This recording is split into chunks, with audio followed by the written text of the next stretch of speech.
Le diagnostic de performance énergétique ou DPE renseigne sur la quantité d'énergie consommée par un logement ou un bâtiment ainsi que ses émissions de gaz à effet de serre.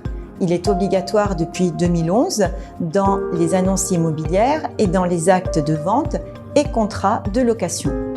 À partir du 1er juillet 2021, de nouvelles dispositions sont applicables. Désormais, le mode de calcul sera unique et prendra en compte les caractéristiques techniques du logement ainsi que les éléments annexes, tels que la consommation du chauffage, celle de l'eau chaude, de la climatisation ou de l'éclairage.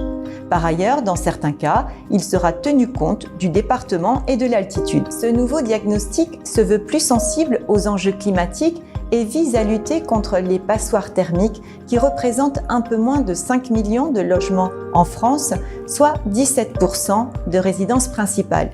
Et cela par différents moyens. Par une présentation plus lisible, en effet, le nouveau DPE ne proposera plus qu'une seule étiquette, par lettre, englobant l'énergie et les émissions de gaz à effet de serre.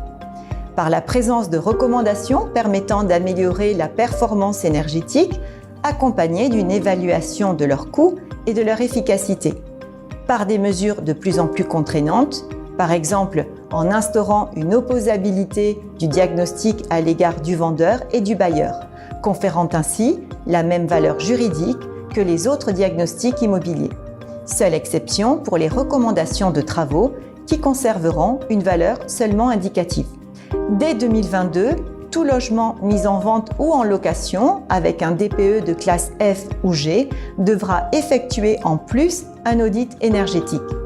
Progressivement, il sera interdit de louer un logement étiqueté G avant que cette interdiction ne soit étendue en 2028 à la vente de logements et la location de logements classés F et G. Quant à la validité de ce nouveau DPE, elle restera de 10 ans. Pour pallier à la présence simultanée de DPE opposables et DPE non opposables, la durée de validité des anciens diagnostics est modifiée. Les diagnostics réalisés entre 2013 et 2017 seront caducs au 31 décembre 2022 et les diagnostics réalisés entre 2018 et le 30 juin 2021 seront caducs au 31 décembre 2024.